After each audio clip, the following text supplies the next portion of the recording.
नमस्कार दोस्तों, मैं सिद्धांत ओलंपिक स्टडी में आपका बहुत बहुत स्वागत है।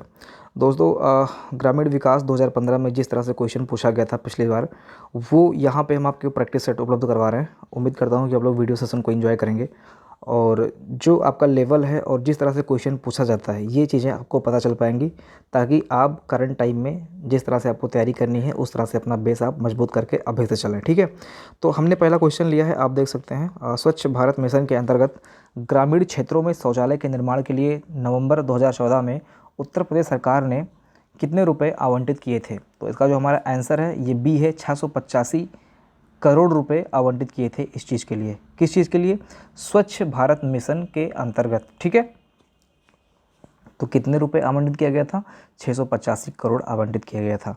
अगला क्वेश्चन है, भारत की जनसंख्या 2011 के अनुसार, भारत की जनसंख्या जनगणना 2011 के अनुसार उत्तर प्रदेश का प्रति वर्ग किलोमीटर जनसंख्या घनत्व तो क्या है?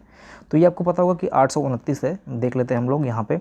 829 होता है एक वर्ग किलोमीटर स्क्वायर के अंतर्गत 829 यहाँ का जनसंख्या घनत्व है। अगला क्वेश्चन देखते हैं, राष्ट्रीय ग्रामीण पेयजल कार्यक्रम के अंतर्गत 2022 तक देश में हर ग्रामीण व्यक्ति को उनके घरेलू परिसरों में या उनके घरों से क्षैतिज या ऊर्ध्वाधर दिशा में 50 मीटर की दूरी से कम पर कितने लीटर प्रति व्यक्ति प्रतिदिन पेयजल उपलब्ध होना चाहिए? यार देखो क्वेश्चन कैसे घुमा के दिया है। मतलब ये बोल रहा है कि लगभग आप जहाँ पे रह रहे हो उसके 50 मीटर के अंतर्गत पेयजल उपलब्ध होना चाहिए, और एक व्यक्ति पे कितना पेयजल उपलब्ध होना चाहिए ये आपसे पूछ रहा है। तो एक व्यक्ति पे 70 लीटर होना चाहिए ग्रामीण क्षेत्रों में, और जहाँ पे आप रह रहे हो उससे 50 मीटर की दूरी में आपको पानी मिल जाना चाहिए। ये उद्देश्य है 2022 तक इस चीज़ को पूरा करना है। राष्ट्रीय ग्रामीण पेयजल कार्यक्रम, ये इंपॉर्टेंट है, आप लोग इस योजना को अपने लिस्ट में डाल लीजिएगा, क्योंकि ये 2022 तक का लक्ष्य है। और ये इंपॉर्टेंट ज़रूरी है कि कितने मीटर तक की डिस्टेंस होनी चाहिए। तो 50 मीटर के अंदर 70 लीटर पानी आपको मिल जाना चाहिए, स्वच्छ पानी मिलना चाहिए। ठीक है, तो अगला क्वेश्चन देखते हैं। अगला क्वेश्चन है, उत्तर प्रदेश में 75 जिलों सहित कितने प्रमुख मंडल हैं? 18 प्रमुख मंडल हैं और 75 जिले हैं, आपको याद होना चाहिए। 18 प्रमुख मंडल के अंतर्गत आपको सारे के सारे मंडल याद होने चाहिए, ताकि क्वेश्चन में अगर ऐसे पूछता है कि निम्नलिखित में से कौन सा मंडल है, या फिर क्वेश्चन में अगर ये पूछ ले कि निम्नलिखित में से कौन सा मंडल नहीं है, तो आप इस चीज़ को बता पाओ। 18 मंडल आप देख सकते हैं। आगरा है, अलीगढ़ है, इलाहाबाद, आजमगढ़, बरेली, बस्ती, चित्रकूट, देवी पाटन, फैजाबाद, गोरखपुर, झांसी, कानपुर, लखनऊ, मेरठ, मिर्ज़ापुर, मुरादाबाद, सहारनपुर एवं वाराणसी है। अगेन रिपीट कर दे रहा हूँ ताकि दिमाग में आपके फीड हो जाए।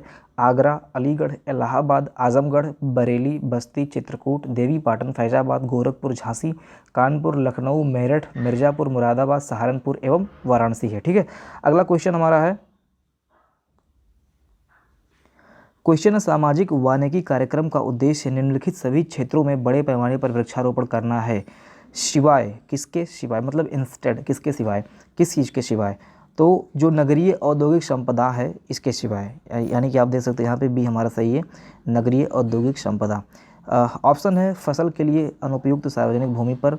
सेकंड ऑप्शन है नगरीय औद्योगिक संपदा में सड़कों एवं रेल पटरियों के साथ साथ जो वृक्षारोपण करना होता है वो चीज़, और निम्नलिखित वन आरक्षित क्षेत्रों में वृक्षारोपण करना है। तो हमारा जो यहाँ पे आंसर हो जाएगा ये होगा नगरीय औद्योगिक संपदाओं में वृक्षारोपण करना, ये हमारे यहाँ पे सही हो जाएगा। ठीक है, इसके सिवाय सारी चीज़ें यहाँ पे अप्लाई हो जाती हैं। अगला क्वेश्चन है, उत्तर प्रदेश में किस वर्ष में मनरेगा प्रारंभ हुआ? तो ये बहुत ही इंपॉर्टेंट क्वेश्चन है, फिर से पूछ सकता है। 2006 में ये चीज़ स्टार्ट हुई थी। ठीक है, अगला क्वेश्चन देखिए। अगला क्वेश्चन है, क्षेत्रफल की दृष्टि से उत्तर प्रदेश का भारत के राज्यों में कौन सा स्थान है? क्षेत्रफल की दृष्टि से पूछ रहा है, जनसंख्या की दृष्टि से पूछेगा तो प्रथम हो जाएगा, क्षेत्रफल की दृष्टि से जब पूछेगा तो चौथा स्थान हो जाएगा। जिसमें नंबर 1 पे आप देख सकते हैं राजस्थान है, नंबर 2 पे मध्य प्रदेश है, और नंबर 3 पे महाराष्ट्र है, एवं नंबर 4 पे जो है उत्तर प्रदेश है। ठीक है, अगला जो आंसर है, अगला जो क्वेश्चन है आप देख सकते हो, 9वीं पंचवर्षीय योजना में ग्रामीण क्षेत्रों में बीपीएल के लिए निश्चित की गई वार्षिक पारिवारिक आय का स्तर क्या था? पंचवर्षीय योजना से क्वेश्चन 100% पूछा जाना है। आप लोग 10 चीज़ पढ़ लो, लेकिन अगर आप ये नहीं पढ़ रहे हो तो आपका 1 नंबर या 2 नंबर भी यहाँ से जा सकता है। तो इसलिए ये इंपॉर्टेंट है कि आप लोग सारी की सारी पंचवर्षीय योजनाएं पढ़ लीजिए, जितनी भी अभी तक घटित हुई हैं। और पंचवर्षीय योजनाओं पर मैं एक सेपरेट वीडियो लाऊंगा, और उसी वीडियो में कोशिश करूँगा कि आपको सारी की सारी चीज़ें याद हो जाएँ। ठीक है, तो यहाँ पर जो हमारा आंसर होगा ये 20,000 है। 9वीं पंचवर्षीय योजना में जो बीपीएल के लिए निश्चित की गई थी पारिवारिक स्तर की जो आय थी वो लगभग 20,000 थी। ठीक है, अगला क्वेश्चन है, उत्तर प्रदेश में प्रमुख रेल इंजन संयंत्र कहाँ पर स्थित है? उत्तर प्रदेश का प्रमुख रेल इंजन संयंत्र जो है मुगलसराय में स्थित है। इसके बाद में अगला क्वेश्चन, उत्तर प्रदेश राजमार्ग भू नियंत्रण अधिनियम किस वर्ष में पारित किया गया था? राजमार्ग भू नियंत्रण अधिनियम जो है ये 1945 में पारित किया गया था। फिर से एक बार मैं रिपीट कर देना चाहता हूँ, ये वाला आप लोग देख लीजिए। उत्तर प्रदेश में प्रमुख रेल इंजन कहाँ पे? मुगलसराय में है। और उत्तर प्रदेश राजमार्ग भू नियंत्रण अधिनियम किस वर्ष पारित किया गया? तो 1945 में पारित किया गया। अगला क्वेश्चन है, अंबेडकर विशेष रोजगार योजना के अंतर्गत सामान्य श्रेणी लाभार्थियों के लिए उपलब्ध इकाई लागत प्रतिशत एवं अधिकतम सहायता धनराशि क्या थी? तो ये क्या है कि आप लोग फिलहाल, ये इंपॉर्टेंट नहीं है। अंबेडकर विशेष रोजगार योजना AVRY के अंतर्गत सामान्य श्रेणी लाभार्थियों के लिए उपलब्ध इकाई लागत प्रतिशत जो है ये 25% है। और आर्थिक सहायता जो है ये 7500 यानी कि 7500 रुपये है। आप देख सकते हैं यहाँ पे अंबेडकर विशेष रोजगार योजना का प्रमुख लक्ष्य सामान्य श्रेणी के लाभार्थियों के लिए उपलब्ध इकाई लागत का 25% एवं अधिकतम 7500 रुपये की आर्थिक सहायता प्रदान करने की है। ठीक है, तो आप लोग याद रखना कि अंबेडकर योजना जब भी आएगी तो वहाँ पे 25% और 7500, कुछ ये पैटर्न आपको याद रखना है। अगला क्वेश्चन है मिड डे मील के अंतर्गत मध्याह्न भोजन के पकाने, परोसने व उपभोग करने में स्वच्छता का ध्यान रखने के लिए जांच पड़ताल कितनी आवृत्ति पर करनी होती है? यानी कि कितनी बार उसको टेस्ट करना होता है कि स्वच्छता वगैरह चल रहा है कि नहीं चल रहा है। तो ये दैनिक बेसिस पे ये होती है। मध्याह्न भोजन की जो शुरुआत थी, ये ध्यान देना, बहुत ही इंपॉर्टेंट क्वेश्चन यहाँ से बन सकता है। 1995 से भारत सरकार एवं राज्य सरकार के समवेत प्रयासों से की गई थी। दोनों सरकारों के समवेत प्रयासों से 15 अगस्त 1995 से मिड डे मील का जो भोजन कार्यक्रम था वो स्टार्ट किया गया था। अगला क्वेश्चन है, एक ग्राम पंचायत में महिलाओं के लिए कितने प्रतिशत पद आरक्षित होने चाहिए? आपको सभी को पता होगा कि 33% पद जो है ग्राम पंचायत में आरक्षित होता है। एक क्वेश्चन यहाँ से और पूछ सकता है कि ये किस अधिनियम के अंतर्गत हुआ था? तो ये 73वें संवैधानिक संशोधन अधिनियम 1992 के द्वारा हुआ था। यानी कि आपको याद रखना है कि ये 1992 में 73वें संवैधानिक संशोधन के अधिनियम के अंतर्गत हुआ था कि महिलाओं को 1/3 जो है आरक्षण मिलना चाहिए ग्राम पंचायत में। इसके बाद में अगला क्वेश्चन है, उत्तर प्रदेश राज्य के वित्तीय स्वास्थ्य की देखरेख तथा सरकारी लेन देन में पारदर्शिता लाने के लिए कौन सी वेबसाइट तैयार की गई है? तो ये तैयार की गई है कोसवानी वेबसाइट। ठीक है, कोसवानी वेबसाइट उत्तर प्रदेश सरकार द्वारा लॉन्च की जाती है, जो राज्य के वित्तीय स्वास्थ्य की देखरेख तथा सरकार लेन देन से संबंधित है, सरकार के लेन देन से संबंधित है। तो कौन सी वेबसाइट लॉन्च की गई थी? कोसवानी। ठीक है, कोसवानी वेबसाइट लॉन्च की गई थी उत्तर प्रदेश राज्य के वित्तीय स्वास्थ्य की देखरेख करने के लिए। अगला क्वेश्चन है, मध्य भारत में 1 बीघा कितने हेक्टेयर के बराबर होता है? तो ये इंपॉर्टेंट क्वेश्चन है, आपके ग्रामीण परिवेश से संबंधित क्वेश्चन है।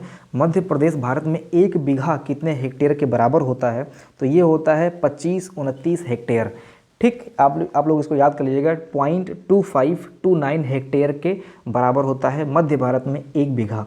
अगला क्वेश्चन है, कौन से शास्त्रीय नृत्य का रूप उत्तर प्रदेश में उद्भव हुआ है? उद्भव का मतलब यहीं से निकला है। तो ये कथक जो है, कथक शास्त्रीय नृत्य उत्तर प्रदेश से उद्भव हुआ है। ओके, अगला क्वेश्चन हमारा है, जमाबंदी से क्या तात्पर्य है? तो जमाबंदी से भू अधिकारों के प्रलेख से इसका तात्पर्य है।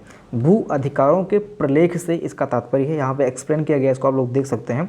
जमाबंदी का तात्पर्य भू अधिकारों के प्रलेख से है। दूसरे शब्दों में कहें तो जमाबंदी पटवारी का बही खाता होता है, जिसमें काश्तकारों के लगान का हिसाब और ब्यौरा लिखा जाता है।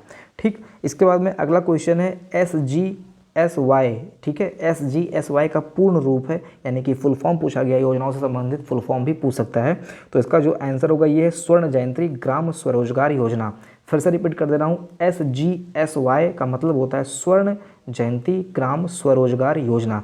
क्वेश्चन ऑप्शन जो देगा ऐसे ही कन्फ्यूज़ करके देगा, तो आप कंफ्यूज हो जाओगे। ठीक है, इसको थोड़ा सा एक्सप्लेनेशन इसका देख लेते हैं। इसमें जो है SGSY का पूर्ण नाम स्वर्ण जयंती ग्राम स्वरोजगार योजना है। गौरतलब है कि स्वर्ण जयंती ग्राम स्वरोजगार योजना ग्रामीण गरीबों को रोजगार के अवसर उपलब्ध कराने के लिए 1 अप्रैल 1999 को यह योजना केंद्र सरकार के द्वारा प्रारंभ की गई थी। अगला क्वेश्चन है, किस मंडल को विश्व के उत्कृष्ट कालीन उद्योगों का केंद्र माना जाता है? तो मिर्ज़ापुर मंडल को जो है विश्व के उत्कृष्ट कालीन उद्योगों का केंद्र माना जाता है। इसको थोड़ा चेक कर लेते हैं, इसकी व्याख्या देख लेते हैं। उत्तर प्रदेश का मिर्ज़ापुर विधान मंडल विश्व के उत्कृष्ट कालीन उद्योग के लिए जाना जाता है। ध्यातव्य है कि भारत में कालीन बनाने का ज़्यादातर काम पूर्वी उत्तर प्रदेश, राजस्थान एवं जम्मू कश्मीर में होता है। बनारस, मिर्ज़ापुर, सोनभद्र के दूर दराज गाँवों में कालीन उद्योगों का बृहद विकास हुआ है। अगला क्वेश्चन है, उत्तर प्रदेश में लिंगानुपात वर्ष 2001 में 898 से वर्ष 2001 में कहाँ तक पहुँच गया? तो ये पहुँच गया 912 तक, यानी कि 2001 से 2011 के बीच में लिंगानुपात 898 से 912 तक पहुँच गया। ओके, अगला क्वेश्चन है, उत्तर प्रदेश में किस प्रकार की मिलें सबसे अधिक संख्या में हैं? तो उत्तर प्रदेश में जो है देख सकते हो ऑप्शन नंबर डी हमारे यहाँ पे सही है, चीनी मिलें सबसे अधिक संख्या में हैं। ठीक है, इसके बाद में इसको थोड़ा एक्सप्लेन किया गया, आप लोग देख लीजिए। उत्तर प्रदेश में चीनी की सबसे अधिक मिलें हैं। ध्यातव्य कि चीनी उद्योग ग्रामीण भारत में स्थित कृषि पर आधारित सबसे बड़ा उद्योग है। खांडसार उद्योग के अंतर्गत भी चीनी का नाम आता है। ऑप्शन में पूछ सकता है कि निम्नलिखित में से कौन सा खांडसार उद्योग के अंतर्गत आता है? तो चीनी मिल, चीनी उत्पादन, गन्ना उत्पादन, ये सब आपका आंसर हो जाएगा। उत्तर प्रदेश में चीनी की सबसे अधिक मिलें हैं। ध्यातव्य है कि चीनी उद्योग ग्रामीण भारत में स्थित कृषि पर आधारित सबसे बड़ा उद्योग है। भारत में चीनी उद्योग ग्रामीण संसाधनों को जुटाकर रोजगार एवं उच्चतर आय, परिवहन एवं संचार सुविधाओं के सृजन द्वारा ग्रामीण क्षेत्रों में सामाजिक आर्थिक विकास का केंद्र बिंदु रहा है। यानी कि आपको पता होगा कि गाँव में जो गन्ना उत्पादन है ये किसानों का प्रमुख आय से संबंधित है। जो भी गांव का विकास होता है वो गन्ना उत्पादन के ही, क्योंकि ये कॉमर्शियल फसल है तो गन्ना उत्पादन से ही वो चीज़ें बनती हैं आगे चल के कि कितना गांव, कौन सा गांव डेवलप है। जितना वहाँ पे उत्पादन ठीक ठाक होगा वो गांव उतना ही डेवलप होगा। अगला क्वेश्चन है, बीपीएल सूचियों से छूटे हुए बीपीएल परिवारों को लाभ पहुँचाने के लिए कौन सी योजना प्रारंभ की गई थी? तो ये समाजवादी पेंशन योजना प्रारंभ की गई थी।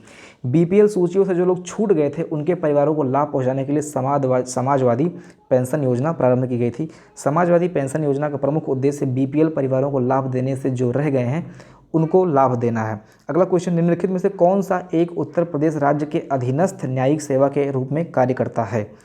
निम्नलिखित में से कौन सा एक उत्तर प्रदेश राज्य के अधीनस्थ न्यायिक सेवा के रूप में कार्य करता है? तो ये हमारा हो जाएगा इटावा जिला न्यायालय। ठीक है, ये अधीनस्थ न्यायिक सेवा के अंतर्गत भी काम करता है, इटावा जिला का न्यायालय। ओके, इसके बाद में अगला क्वेश्चन है, ब्रिटिश शासन, जस्ट वन सेकेंड, ब्रिटिश शासन के दौरान उत्तर प्रदेश में भूमि पंजीकरण किस अधिकारी द्वारा किया जाता था? तो ये लेखपाल के द्वारा किया जाता था। ब्रिटिश शासन के दौरान उत्तर प्रदेश में भूमि पंजीकरण पटवारी के द्वारा किया जाता था, जिसे वर्तमान समय में लेखपाल कहते हैं। लास्ट क्वेश्चन है हमारा, राज्यसभा में कितनी सीटें उत्तर प्रदेश से हैं? डी यहाँ पर दिया है 31 सीटें। ठीक, राज्यसभा में उत्तर प्रदेश के लिए कुल 31 सीटें निर्धारित हैं। गौरतलब है कि राज्यसभा में सीटों का आवंटन राज्यों की जनसंख्या के अनुपात में किया जाता है। तो दोस्तों उम्मीद करता हूं कि ये सेशन आपको अच्छा लगा होगा और इसको मैंने जस्ट बहुत कम टाइम में कराने की कोशिश की है। आप लोग देख सकते हो 25 क्वेश्चन से आपको अनुमान मिल गया होगा कि किस तरह से क्वेश्चन एग्जाम में पूछ लेता है। तो हम लोग ऑब्जेक्टिव क्वेश्चंस प्लस 1 लीनियर और इसका जो थ्योरेटिकल पार्ट है ये तो मैं ऑलरेडी कवर ही करा रहा हूँ। आप लोग जाके प्लेलिस्ट में देख सकते हो। यूपी स्पेशल ग्रामीण परिवेश और केंद्र और राज्य सरकार की योजनाओं को हम थ्योरेटिकल पार्ट के रूप में हैंड राइटिंग नोट्स के फॉर्म में कंप्लीट करा रहे हैं। अगर आप चाहो तो वहाँ से अपना नोट्स भी बना सकते हो। तो उम्मीद करता हूँ कि ये सेशन आपने एंजॉय किया होगा। उम्मीद करता हूँ कि आपने पूरा भी देखा होगा और इस तरह के वीडियोस पाने के लिए चैनल को सब्सक्राइब कर लेना, 1-2 दोस्तों को शेयर कर देना ताकि उनका भी भला हो जाए। मिलते अगली वीडियो में। जय हिंद।